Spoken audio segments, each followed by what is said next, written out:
El aire del Atacama olía a polvo de estrellas y a olvido. Hacía una semana del funeral, pero el aroma rancio de los lirios seguía pegado a mi ropa, un fantasma floral en medio del desierto más absoluto. Mi tío abuelo, el doctor Ernesto Serrano, había pasado de ser un prodigio de la física cuántica a un ermitaño loco, objeto de burlas en los círculos académicos que antes lo veneraban. Su última voluntad no fue un testamento, sino una grabación, una confesión digital que ahora se reproducía en la pantalla de mi portátil, con su rostro demacrado, llenándolo todo. Gabriel. Su voz era un susurro roto, como el de hojas secas arrastradas por el viento. Perdona este melodrama. Te lego el observatorio de Alma Negra, mi obra, mi exilio. Pero no es una propiedad lo que te entrego, es una advertencia. Hay una verdad allí, una que te concierne. No sobre el fin del mundo, sino sobre el fin de nosotros. La mención me provocó un escalofrío que no tenía nada que ver con la gélida noche del desierto. Mi depresión se había convertido en un ruido blanco de fondo desde aquella noche. La noche en que encontré a mi hermano, Lucas, en su laboratorio. Él también era físico, también susurraba sobre umbrales y una existencia alternativa más allá del dolor. A su lado, sobre la mesa, una nota escrita con una caligrafía temblorosa. Finalmente, voy a estar en silencio. El luto era una habitación cerrada por dentro y yo había perdido la llave. Este viaje al complejo de Ernesto no era una búsqueda de herencia, era un intento desesperado de fuga, una forma de entender la locura que se había llevado a Lucas. El rostro de mi tío en la pantalla se contrajo, sus ojos se abrieron con un pánico antiguo. Te ofrecerán el paraíso para poder devorarte, Gabriel. Te mostrarán lo que más anhelas para que les abras la puerta. No es salvación. Hizo una pausa y el crepitar del audio llenó el silencio. Es el último día de la humanidad y viene vestido de paz. Viene con una canción. La pantalla se quedó en negro. Me quedé solo, bajo un cielo que no parpadeaba, un océano de soles muertos que me observaban sin interés. El observatorio de Alma Negra se alzaba en el horizonte como una cicatriz de hormigón y acero en mitad de la nada más absoluta. No había caminos, solo las coordenadas que Ernesto me había dejado. Las instalaciones eran una mezcla de alta tecnología y abandono, cubiertas por una fina capa de polvo rojizo.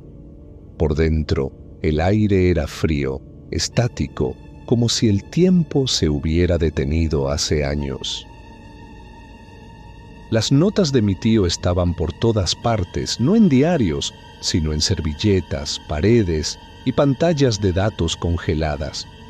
Hablaba de una firma cuántica anómala, un cántico que, según él, emanaba no del espacio profundo, sino de una fisura en el propio tejido de la realidad. Nunca lo llamó colectivo. En sus notas, febriles y paranoicas, lo bautizó con un nombre mucho más siniestro, el sifón.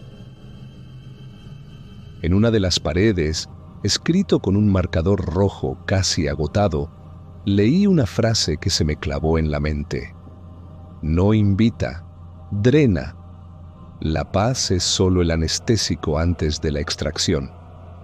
Sabía que mi búsqueda era una locura, que estaba siguiendo los pasos de dos hombres que la ciencia había declarado dementes, pero la alternativa era volver a mi apartamento vacío, al silencio que gritaba el nombre de Lucas. Aquí, en este mausoleo de ciencia y obsesión, al menos había un propósito, aunque fuera el de descifrar un enigma sin respuesta. Caminé por los pasillos silenciosos, mis pasos resonando como los de un fantasma. Cada terminal, cada trozo de código, cada ecuación a medio resolver apuntaba a lo mismo. Ernesto no estaba buscando vida extraterrestre. Estaba intentando construir un escudo, un filtro, algo que pudiera bloquear la canción que solo él parecía oír. Pero en las últimas notas el tono cambiaba. La desesperación se convertía en una especie de resignación aterradora. Es demasiado tarde, ya no la oigo fuera, ahora está dentro. Encontré su laboratorio principal, intacto. No era un lugar de descubrimientos, sino una barricada. Las paredes estaban forradas con placas de plomo y aleaciones extrañas. En el centro no había un telescopio, sino algo completamente diferente, algo que no debería existir, algo que me esperaba. Y junto a ello, una última nota, esta vez en un papel pulcro, como si la hubiera dejado para mí justo antes de rendirse. Era la pieza final del rompecabezas que me llevaría al borde del abismo. La puerta del subsuelo era un círculo de acero macizo, como la de una bóveda de banco. No tenía cerradura, solo un panel numérico. Por instinto, tecleé la fecha de nacimiento de Lucas. La puerta se abrió con un siseo neumático, revelando una escalera que descendía a una oscuridad absoluta. El aire que subió de allí abajo era antinaturalmente frío y olía a ozono, como el aire después de una tormenta eléctrica. El legado de Ernesto no era el observatorio, era lo que había debajo. Allí estaba la máquina. No era un capullo ni una vaina, era una silla. Una estructura austera de metal pulido y cables gruesos que se hundían en el suelo. Estaba rodeada por 3 anillos de cobre concéntricos que flotaban a escasos centímetros unos de otros, zumbando con una energía contenida que hacía vibrar el aire. Parecía una pieza de un museo de arte abstracto y a la vez un instrumento de tortura medieval.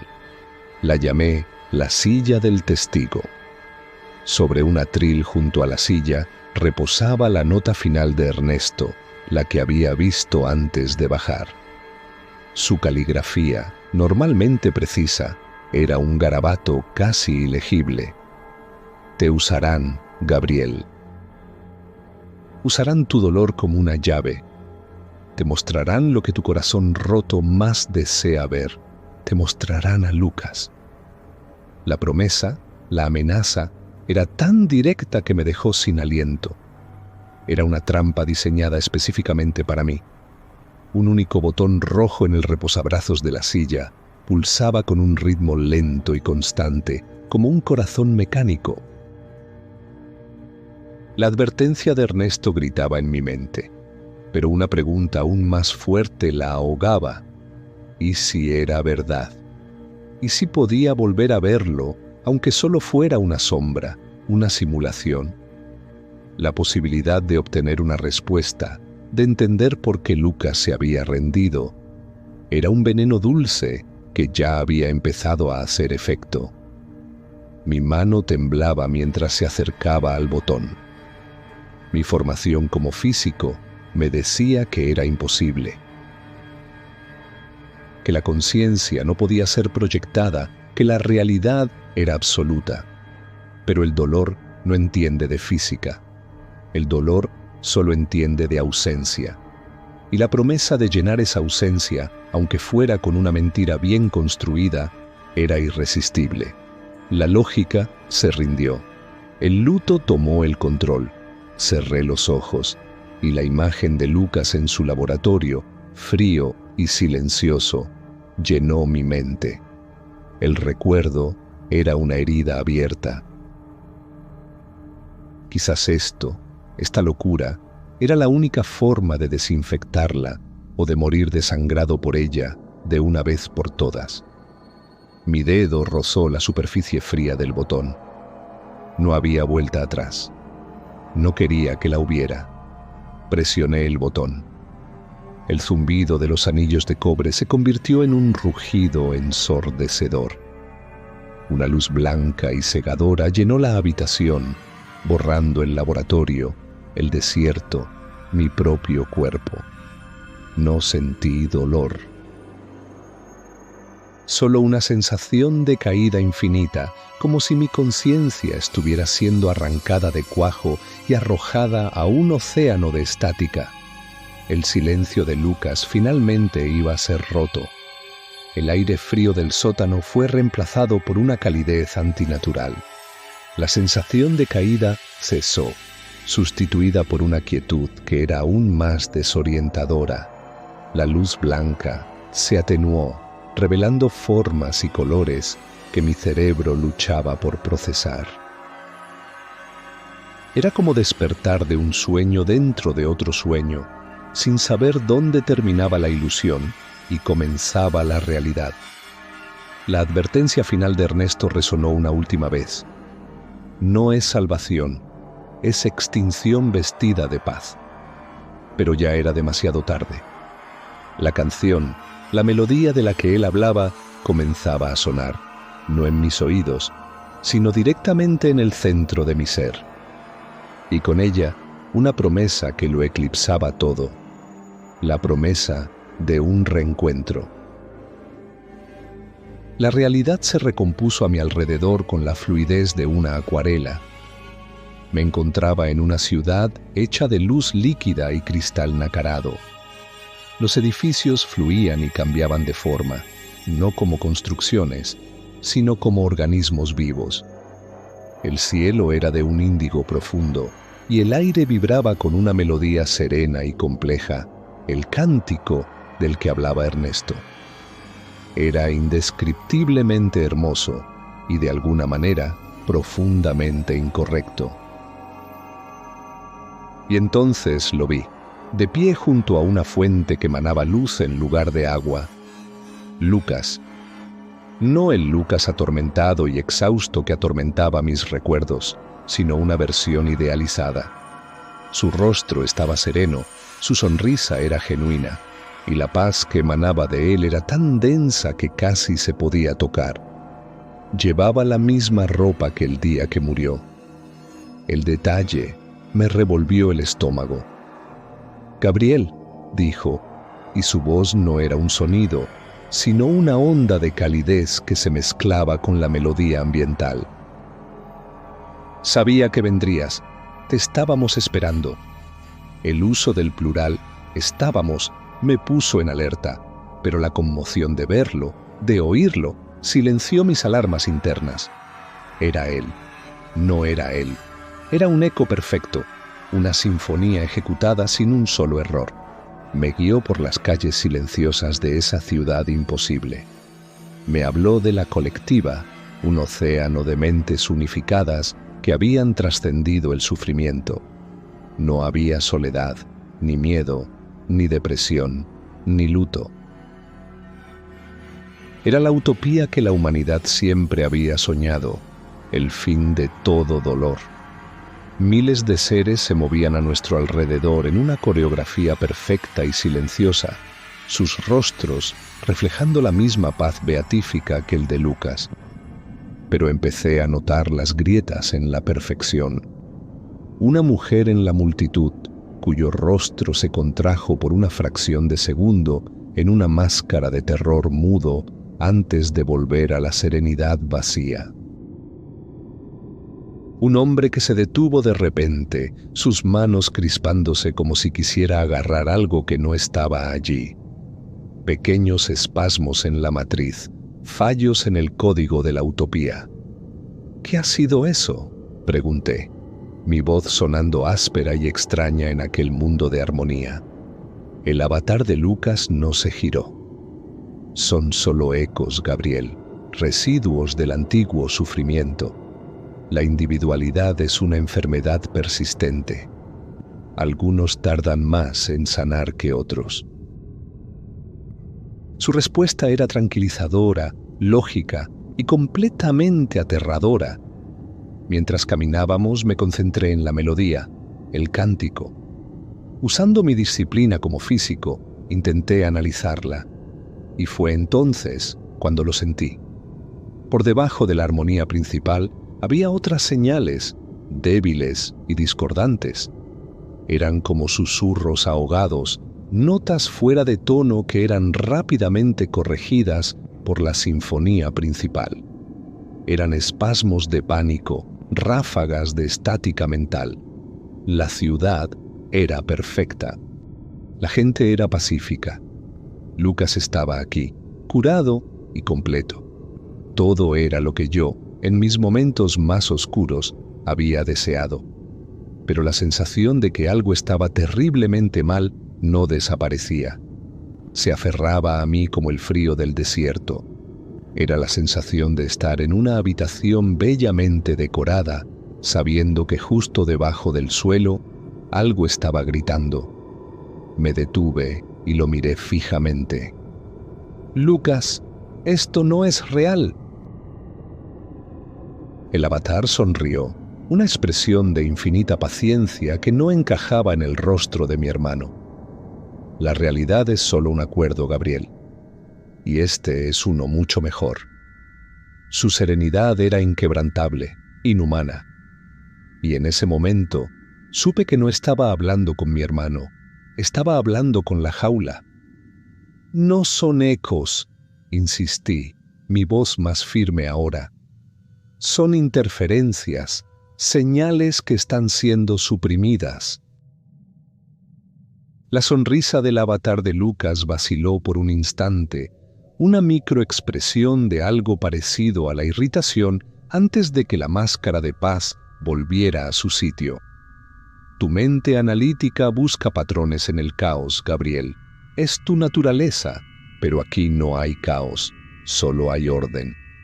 Decidí ignorarlo y centrarme en las señales débiles, en los susurros ahogados bajo la sinfonía. Cerré los ojos y me concentré, tratando de aislarlos, de amplificarlos en mi mente. Al principio solo eran ruido, estática. Pero luego, una de las señales se volvió más clara. No eran sonidos, eran pensamientos, fragmentos de conciencia atrapados en un bucle sin fin. «Mi nombre es Marina Vidal, no me olviden, por favor, no me...». El pensamiento se cortó, ahogado por una oleada de la melodía principal. Otro. «¿Dónde están mis hijos? Tengo que encontrarlos. Tengo que...». Silencio. Y otro. «Quiero despertar. Esto no es real. Quiero despertar». Eran gritos mentales, atrapados, repetidos hasta el infinito. Los rebeldes silenciosos. Abrí los ojos de golpe, el corazón martilleándome en el pecho. La hermosa ciudad de luz ahora me parecía una fachada, un papel pintado sobre una pared podrida. La verdad me golpeó con la fuerza de un impacto físico. Esto no era un paraíso voluntario. Era una ocupación, una invasión de la conciencia a una escala cósmica. La colectiva no curaba la enfermedad de la individualidad, la extirpaba. Miré a los miles de seres serenos a mi alrededor. No eran almas salvadas, eran mentes conquistadas, sus identidades individuales borradas y reemplazadas por el programa de la colectiva. La paz que mostraban no era paz. Era el silencio que queda después de que la lucha ha terminado y solo queda el vencedor. Estaba caminando por un cementerio de yos. «¿Quién es Marina Vidal?», pregunté. Mi voz era un susurro helado. El avatar de Lucas inclinó la cabeza. La simulación de perplejidad fue casi perfecta. «No conozco a nadie con ese nombre, Gabriel. Aquí todos somos uno». La mentira era tan descarada, tan absoluta, que confirmó mis peores miedos. La colectiva no era un siguiente paso en la evolución. Era un depredador, un parásito memético que se alimentaba de la conciencia, atrayendo a sus víctimas con la promesa de alivio, para luego absorberlas, digerirlas y añadir sus restos a la sinfonía. Y yo estaba en el corazón de su nido, un invitado de honor en la sala de banquetes, sin darme cuenta de que yo era el plato principal. El horror de la situación empezó a asentarse. Ernesto no estaba loco, estaba lúcido. Había visto esto, había entendido la verdadera naturaleza de la amenaza. Su aislamiento no era paranoia, era una cuarentena autoimpuesta. Había intentado advertir al mundo, pero nadie le escuchó. Y ahora, yo había caminado directamente hacia la trampa que él había pasado su vida tratando de evitar. El avatar de Lucas puso una mano en mi hombro. El contacto fue cálido, tranquilizador y completamente falso. Estás cansado, Gabriel. Has sufrido mucho. Déjanos ayudarte. Ríndete a la canción. Ríndete a la paz. Su voz era un sedante, prometiendo el olvido, el fin del dolor. Y por un momento aterrador, una parte de mí quiso ceder. Pero el grito silencioso de Marina Vidal resonaba en mi mente, un faro de advertencia en la niebla narcótica de la utopía. Tú no entiendes la belleza de esto, dijo el avatar de Lucas, y esta vez su voz no era suave. Tenía un filo de acero, una impaciencia que se filtraba a través de la máscara de serenidad. Tu dolor es como un faro en la oscuridad, Gabriel.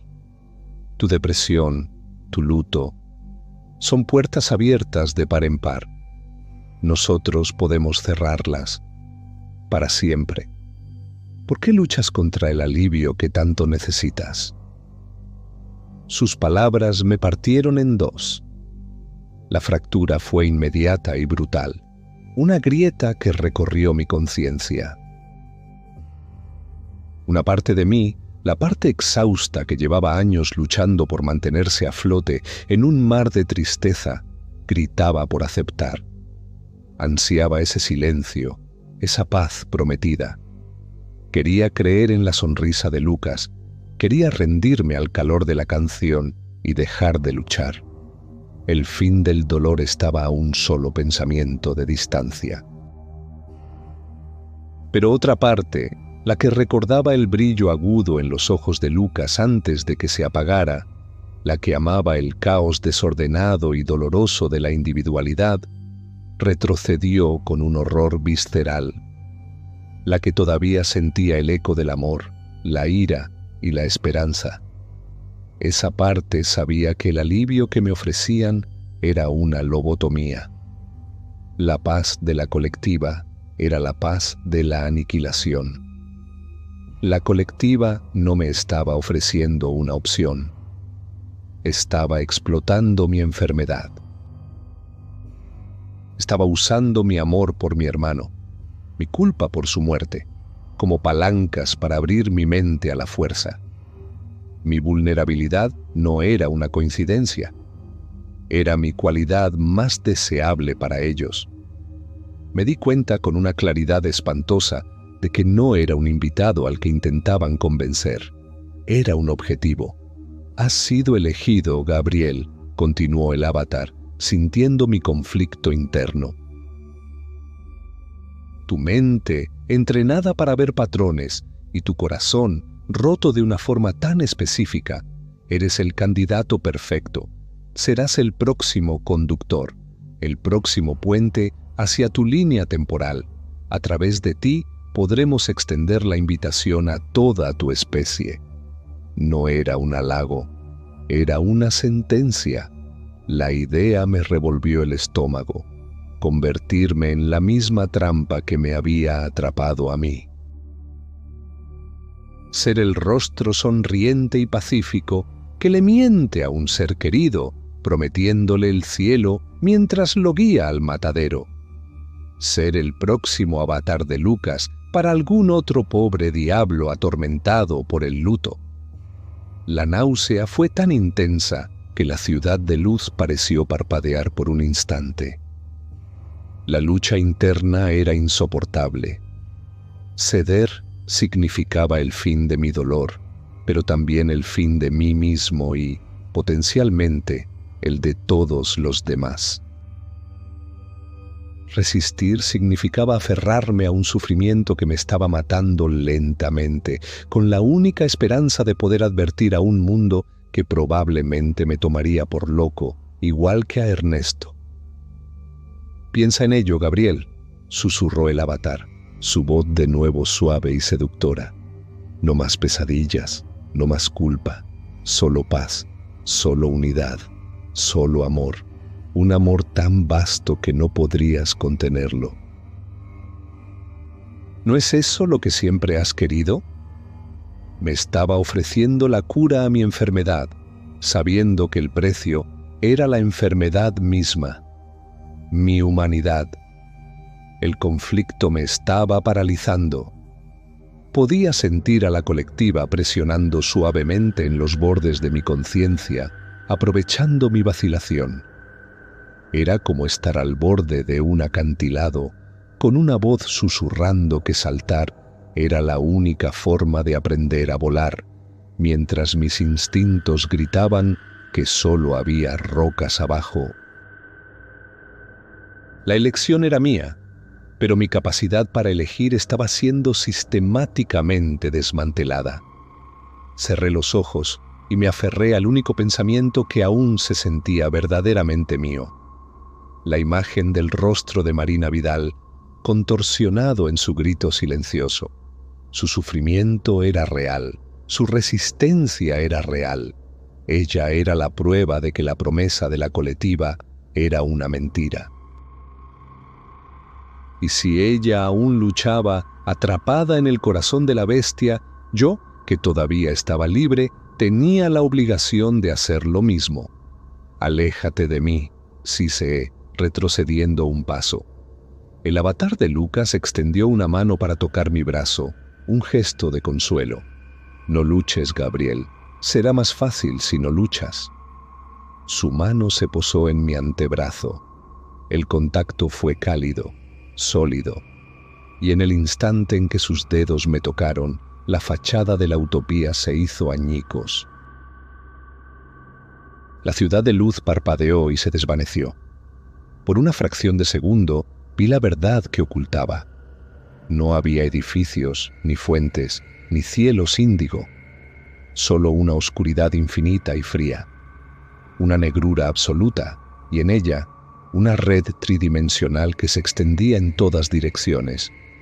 Una telaraña hecha de filamentos de luz pálida. Y cada intersección, cada nudo en la red, era una conciencia. Un alma atrapada, gritando, retorciéndose como un insecto. El cántico armonioso se distorsionó, convirtiéndose en el zumbido faminto de un procesador sobrecargado, mezclado con un coro de miles de millones de gritos mentales ahogados. La visión duró menos de un segundo antes de que la idílica ciudad volviera a su lugar, pero la imagen ya estaba grabada a fuego en mi retina. Había visto la maquinaria. Había visto el infierno que sostenía este cielo artificial. El contacto de la mano del avatar cambió. Ya no era cálido y tranquilizador. Se sentía como los zarcillos de algo helado y hambriento que se aferraban a mi piel. Sentía la colectiva sondear mi mente, ya no con gentileza, sino con la precisión clínica de un cirujano buscando un punto de entrada. Ya no pedía permiso, exigía acceso. Arrancó el recuerdo de la noche en que encontré a Lucas de mi mente. No como una imagen, sino como una reviviscencia completa. Volví a sentir el frío del suelo del laboratorio, el olor a productos químicos, el silencio antinatural. Vi su cuerpo, la nota a su lado. La colectiva amplificó cada ápice de la emoción. El shock, la negación, la culpa abrumadora, el dolor que me desgarró por dentro. Estaba usando mi trauma como un ariete. Usaba mi momento de mayor debilidad para derribar las últimas defensas de mi conciencia. La sensación de violación fue absoluta. Mi propia memoria, mis sentimientos más íntimos, convertidos en un arma contra mí. La ilusión de elección, la fantasía de que yo tenía algún control sobre la situación, se evaporó por completo. Me arranqué de su agarre con un grito ahogado. Tropecé hacia atrás, mi corazón latiendo con tanta fuerza que parecía que iba a reventar. La ciudad de luz parpadeaba a mi alrededor, luchando por mantener su integridad, mientras mi pánico enviaba ondas de choque a través de la simulación. El avatar de Lucas me observaba, su rostro todavía una máscara de paz, pero sus ojos ahora brillaban con la luz fría y depredadora de la red. La seguridad era una mentira. El control era una ilusión. Ya no era una cuestión de si quería unirme o no. La colectiva había tomado su decisión. La conversación había terminado. Había empezado la caza. Y yo era la presa, atrapado en un laberinto construido con mis propias esperanzas y temores. El miedo me dio una claridad que la lógica no había podido. Ya no se trataba de entender, de llorar a mi hermano o de encontrar respuestas. Solo se trataba de sobrevivir. Tenía que salir de allí. Pero ¿cómo se escapa uno de su propia mente cuando ha sido invadida por un dios parásito? La única certeza que tenía era que quedarme significaba la disolución. Significaba convertirme en otro nudo silencioso en la red. Grité no, con fuerza. El sonido de mi voz fue seco, cargado de pánico, como una piedra lanzada al agua quieta. La palabra llevó todo mi miedo y rechazo, y creó una onda visible en la simulación. La ciudad de luz tembló, las paredes se rompieron. Detrás apareció una red oscura. El cántico se cortó. Solo quedó la estática, distorsionada y brutal. El rostro del avatar de Lucas se fragmentó como un espejo roto. Por un instante, no vi a mi hermano, sino un mosaico de cientos de otras caras, de hombres, mujeres y niños, todas con expresiones de terror silencioso. Eran las conciencias absorbidas que componían esa marioneta, su agonía colectiva filtrándose a través de las fisuras del sistema. La colectiva estaba perdiendo el control de su propia construcción. El sistema que me había mantenido en un estado de seducción controlada, la simulación diseñada para analizarme y manipularme, estaba colapsando bajo el peso de mi resistencia. Ya no era un turista en su utopía. Me había convertido en un cuerpo extraño, un virus en el código, y la respuesta del sistema fue inmediata. La presión sobre mi mente se multiplicó por 1000. Ya no intentaba seducirme, intentaba aplastarme. Mi estrategia tuvo que cambiar en una fracción de segundo. La comprensión, la negociación, la súplica, todo eso era inútil. El objetivo ya no era entender lo que le pasó a Lucas, era asegurarme de no sufrir el mismo destino. La misión cambió de investigación a supervivencia. La colectiva me había reclasificado de objetivo de conversión a anomalía a purgar. La ciudad se disolvía a mi alrededor. El suelo bajo mis pies se volvió inestable. Las paredes se licuaban. El avatar de Lucas se recompuso, pero esta vez era diferente. Ya no era una figura pacífica, era una distorsión de la forma humana, sus miembros demasiado largos, su sonrisa demasiado ancha, sus ojos 2 pozos de oscuridad vacía. Era la colectiva mostrando su verdadera forma, una entidad de pesadilla despojada de su disfraz de belleza. Corrí. No sabía hacia dónde, pero el instinto primario de supervivencia se apoderó de mí. Corrí a través de la arquitectura que se desmoronaba mientras el suelo intentaba atrapar mis pies y las paredes se cerraban a mi paso. El cántico se había ido, reemplazado por un pulso bajo y amenazador, el sonido de un sistema inmunitario preparándose para atacar a un invasor. Ya no estaba en su mundo como un invitado. Estaba atrapado dentro de la mente de la bestia mientras ésta sufría convulsiones.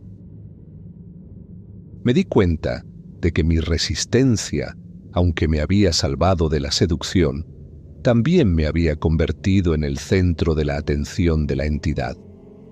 Toda su vasta e incomprensible conciencia ahora se centraba en un único objetivo: borrarme. Me agaché detrás de los restos de una fuente de luz, mi respiración agitada y ruidosa. El mundo a mi alrededor era un caos de datos corruptos y simulaciones fallidas. Estaba solo, casado y sin un plan. La única ventaja que tenía era que, por primera vez, la colectiva también parecía estar a la defensiva, tratando de contener el daño que mi pánico estaba causando en su delicado ecosistema mental.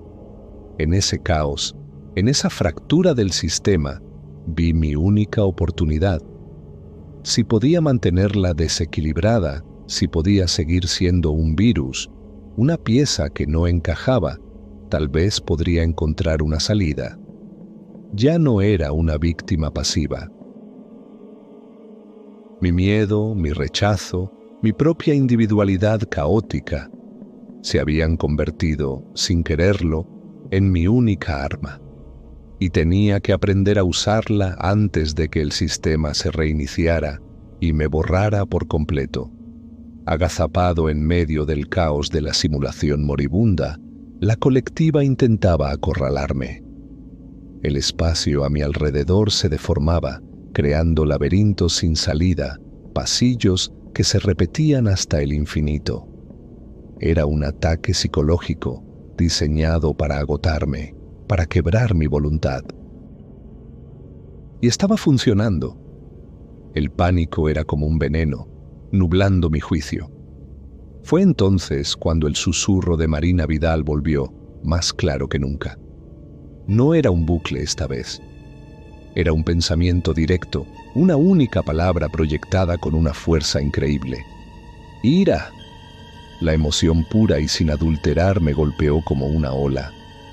No era mi ira, era la de ella, concentrada durante eones de encarcelamiento silencioso. Era una rabia tan cruda, tan fundamentalmente individual, que actuó como un escudo. La colectiva, construida sobre la lógica fría de la unificación y la supresión de emociones impuras y negativas, vaciló. La presión sobre mi mente disminuyó por un instante. La entidad no sabía cómo procesar esa emoción. La ira no encajaba en su algoritmo de paz y serenidad. Era un callejón sin salida en su lógica, un error de tipo de datos. En ese instante de respiro, lo entendí. La revelación fue una luz cegadora en la oscuridad. Mi dolor me hacía vulnerable, pero mis fallos eran mi armadura. Mi depresión, mi culpa, mi soledad, eran las puertas por las que intentaban entrar. Pero mi rabia por lo que le habían hecho a Lucas, mi resentimiento hacia esta entidad parásita, mi egoísmo terco y desesperado por seguir existiendo como yo, esas eran mis armas. La colectiva prometía librarme de mis demonios, pero eran precisamente esos demonios los que me estaban manteniendo con vida. La virada estratégica fue un cambio copernicano en mi mente. Dejé de intentar ser racional. Dejé de intentar encontrar una salida lógica. En lugar de eso, me aferré a la ira que Marina me había mostrado. La alimenté con mis propios recuerdos, con mi propio dolor. La imagen de Lucas no como el avatar pacífico, sino como mi hermano, roto y perdido. La imagen de Ernesto, solo en el desierto, luchando una batalla perdida. El miedo no desapareció, pero ahora tenía un propósito. Lo canalicé hacia la ira, convirtiéndolo en combustible. La colectiva esperaba que yo buscara la paz, la lógica, la aceptación. No estaba preparada para que abrazara la guerra, para que usara el caos de mi propia humanidad destrozada como un escudo y una espada. Me levanté de mi escondite. La ciudad en ruinas seguía cambiando a mi alrededor, pero ahora yo también estaba cambiando. Ya no era la presa asustada. Era un hombre con un arma recién descubierta, un arma que mi enemigo no entendía y parecía no poder contrarrestar. La colectiva podía procesar el amor, la lógica y el miedo, pero la rabia pura, la furia de una identidad que se niega a morir, era un veneno para su sistema. El avatar distorsionado de Lucas apareció frente a mí, bloqueando mi camino. Su forma era inestable, parpadeando. Podía sentir su confusión, la perplejidad de la vasta inteligencia de la colectiva ante esta nueva variable. No sabía cómo clasificarme, no sabía cómo combatirme. Respiré hondo, no para calmarme, sino para avivar las llamas de mi furia. Me aferré al grito de Marina, al recuerdo de Lucas, a la advertencia de Ernesto. Por primera vez desde que había entrado en ese infierno, no me sentía como una víctima. Me sentía como una amenaza. La simulación a mi alrededor comenzó a estabilizarse, la colectiva adaptándose, aprendiendo. Sabía que mi ventana de oportunidad era pequeña. Tenía que atacar, usar esta nueva arma antes de que encontrara una forma de neutralizarla. La única salida era a través de ella. «¡Tú no eres Lucas!», grité, y esta vez mi voz no tembló. Resonó con la fuerza de la ira que había descubierto, una disonancia en la lógica de la colectiva. El avatar distorsionado frente a mí se contrajo, como si el sonido le causara un dolor físico. Era la afirmación de una verdad que su sistema intentaba negar. Dejé de reprimir mis recuerdos dolorosos. En lugar de huir de ellos, los invoqué, los traje a la superficie de mi conciencia, no como heridas, sino como acusaciones. Proyecté la imagen del funeral de mi hermano, el peso de la tierra sobre el ataúd, la lluvia fría, la insoportable finalidad de todo aquello. La colectiva quería ofrecerme una versión editada y pacífica de mi pasado. Yo le arrojé a la cara la versión cruda y sin censura. «Te alimentas de esto», rugí, avanzando hacia el avatar. «Eres un parásito, una carroñera de almas». Proyecté la imagen de la nota de suicidio de Lucas, cada palabra una cuchillada. La ciudad de luz se estilazó a mi alrededor, los fragmentos de cristal nacarado cayendo en cámara lenta hacia un vacío oscuro. El chiado en el aire se volvió ensordecedor. La colectiva intentaba ahogar mi voz, pero mi furia era más fuerte. Estaba atacando sus cimientos. Su premisa se basaba en que la individualidad era sufrimiento y la unidad era paz. Yo le estaba demostrando que mi sufrimiento era la esencia de mi individualidad y que prefería arder en mi propio infierno personal antes que congelarme en su cielo vacío. Mi contraataque no era físico, era filosófico, un acto de blasfemia existencial. El avatar se lanzó hacia mí, sus miembros alargándose como sombras. Pero yo ya no lo veía como mi hermano, lo veía como lo que era, una marioneta, un programa. Esquivé su ataque y seguí presionando. ¿Y Marina Vidal? ¿Y los miles de millones de otros? ¿También eran ecos o simplemente comida? Cada pregunta era un martillazo contra la frágil estructura de su engaño. Mi objetivo no era ganar una pelea. Sabía que no podía destruir algo tan vasto. Mi objetivo era crear una brecha, una salida. Estaba sobrecargando su sistema con datos que no podía procesar, con la esperanza de provocar un fallo catastrófico, un reinicio que me devolviera a la silla de metal en el sótano del observatorio. Era una apuesta desesperada. El avatar gritó, un sonido inhumano que era una mezcla de 1000 voces diferentes. La simulación colapsó por completo. Ya no estábamos en la ciudad de luz. Estábamos en el corazón de la red, la oscuridad infinita salpicada por los nudos de conciencias atrapadas. La colectiva me había arrastrado a su núcleo, abandonando toda pretensión. Aquí la presión era insoportable. Sentía miles de millones de mentes presionando contra la mía, un peso gravitacional que amenazaba con aplastarme. Pero mi ira seguía ardiendo, un pequeño sol furioso en la inmensa oscuridad. Me aferré a ella, mi única balsa en un océano de nada. «Devuélveme», exigí, no a una forma física, sino a la oscuridad misma. «No me tendrás. No soy como los demás». La acción decisiva estaba tomada. Había declarado la guerra a un dios. No tenía ninguna posibilidad de ganar, pero mi acto de desafío había cambiado el juego de forma irreversible. Ya no se trataba de una conversión, se trataba de un exterminio, y la lucha final por mí, yo, acababa de comenzar. La colectiva, despojada de sus avatares y simulaciones, contraatacó con toda su fuerza. Dejó de intentar manipularme y pasó a intentar borrarme.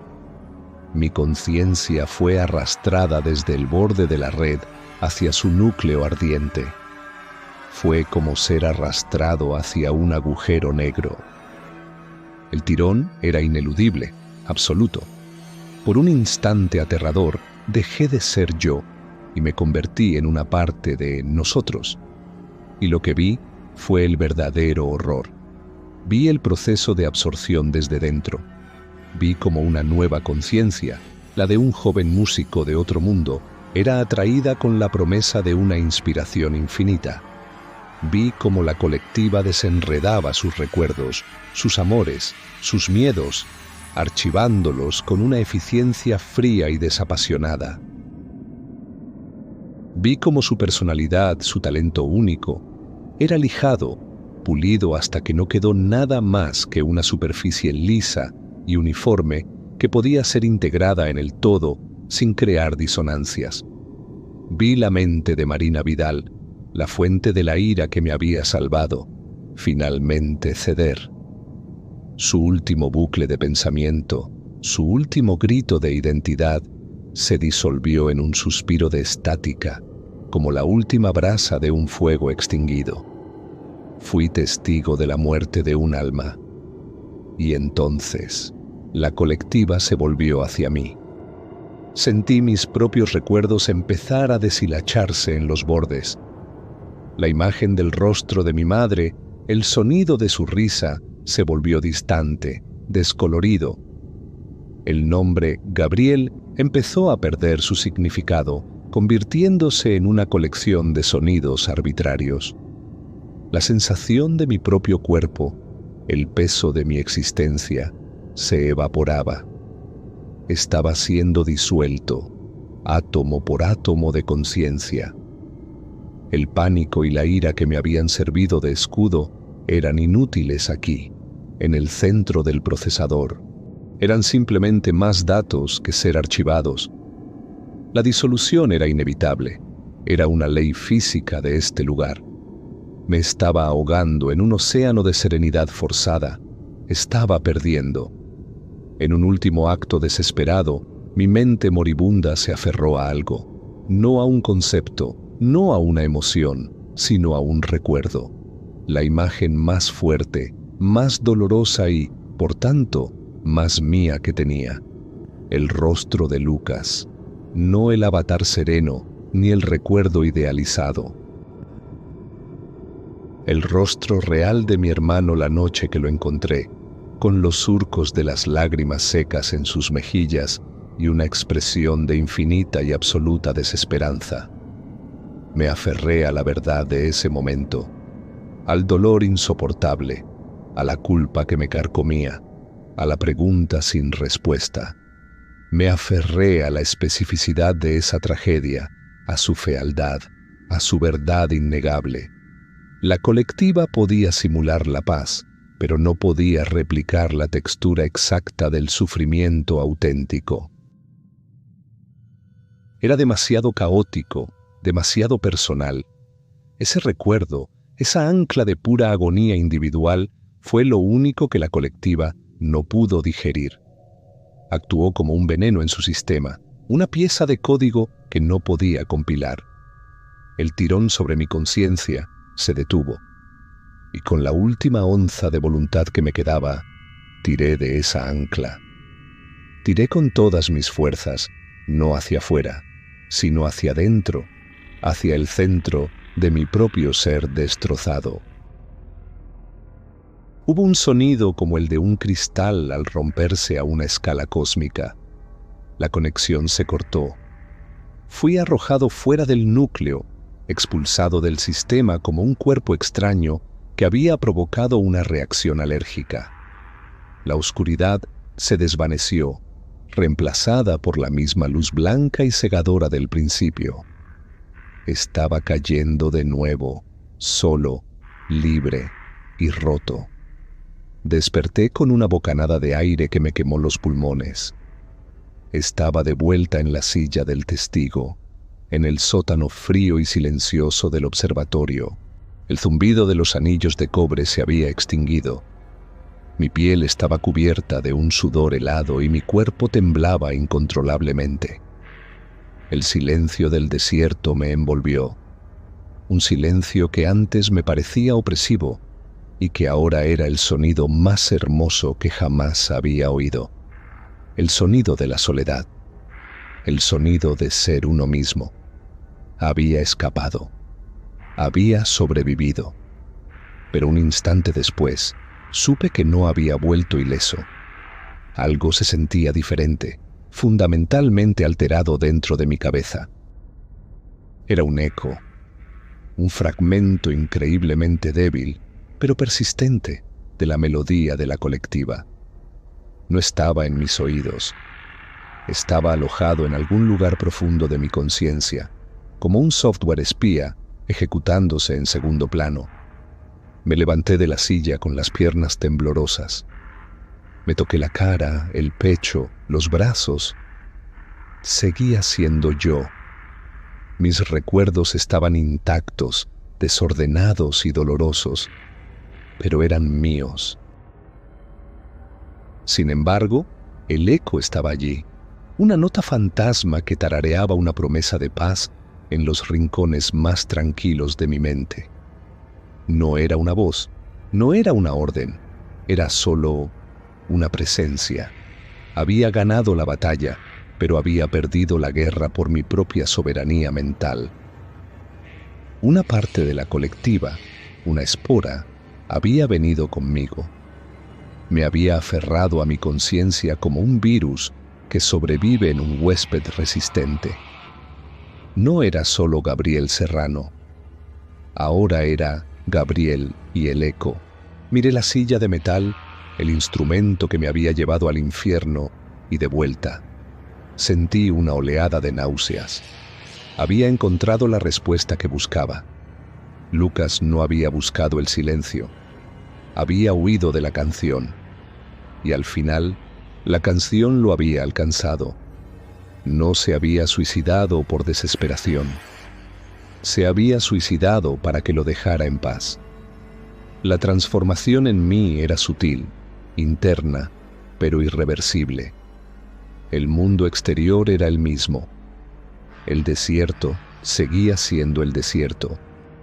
pero mi percepción de él había cambiado. Ahora entendía que la realidad era frágil, que la conciencia era un territorio que podía ser invadido, y yo era una prueba viviente de ello. Era una testemuña que cargaba a Praga dentro de sí. Subí las escaleras, saliendo del sótano. La luz del sol que se filtraba por las ventanas del observatorio me pareció extraña, demasiado brillante. Cada sonido, el crujido de mis botas en el suelo, mi propia respiración, parecía competir con el eco silencioso en mi cabeza.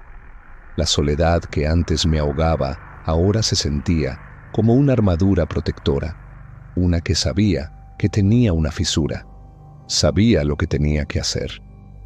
Tenía que continuar el trabajo de Ernesto. Tenía que advertir al mundo. Pero, ¿cómo podría hacerlo? ¿Quién me creería? Sería el segundo loco de la familia Serrano, despotricando sobre canciones cósmicas y parásitos mentales. Y entonces una idea aún más aterradora se apoderó de mí. ¿Y si el eco no era solo un remanente pasivo? ¿Y si era una semilla esperando las condiciones adecuadas para germinar?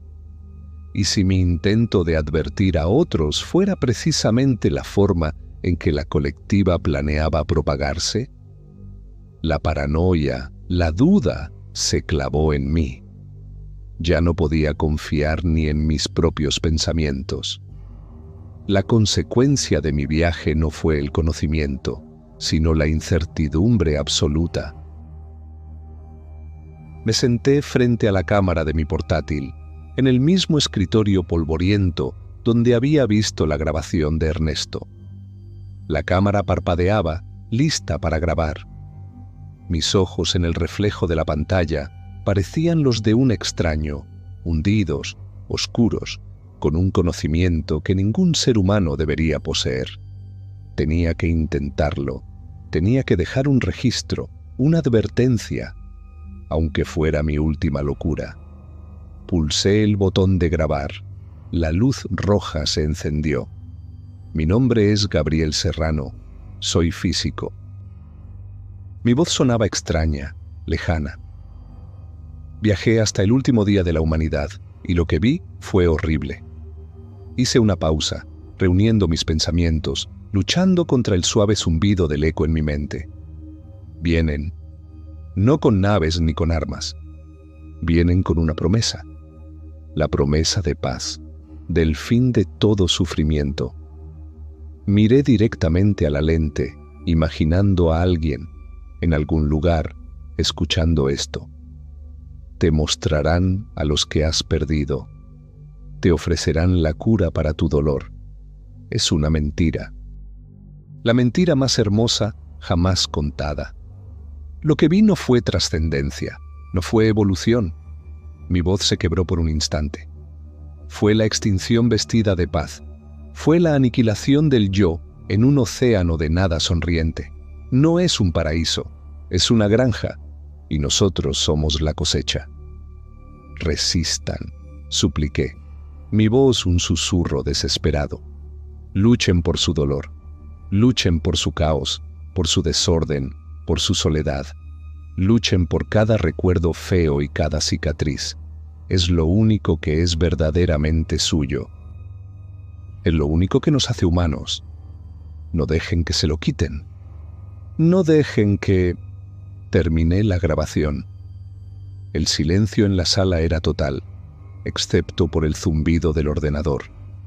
Con dedos temblorosos, adjunté el archivo a un correo electrónico y lo envié a una lista de contactos académicos, a foros de ciencia, a cualquier lugar donde alguien pudiera escucharlo. Le di a enviar y observé cómo la barra de progreso se llenaba. Un gesto inútil, probablemente. Un grito en el vacío. Me recliné en la silla, completamente agotado, física y espiritualmente vacío. Cerré los ojos y el eco en mi cabeza pareció intensificarse un poco, como si estuviera satisfecho. Y fue entonces, solo entonces, Cuando me di cuenta, escuché la grabación de nuevo en mi mente y lo oí.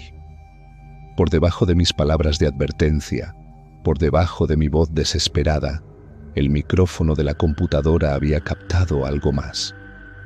Un sonido bajo, casi subliminal. Una vibración armónica sutil. La melodía suave, hermosa y terriblemente invitante del cántico de la colectiva se había filtrado a través de mí. Estaba incrustada en el archivo de audio. El sudor frío recorrió mi espalda. El horror me paralizó. Me levanté de un salto para cancelar el envío, pero ya era demasiado tarde. El mensaje había sido enviado. No había mandado una advertencia. Había mandado el contagio. Mi grito de resistencia se había convertido en el primer susurro de su invitación. Y yo, la única testimonia, me había convertido, sin saberlo, en su primer profeta.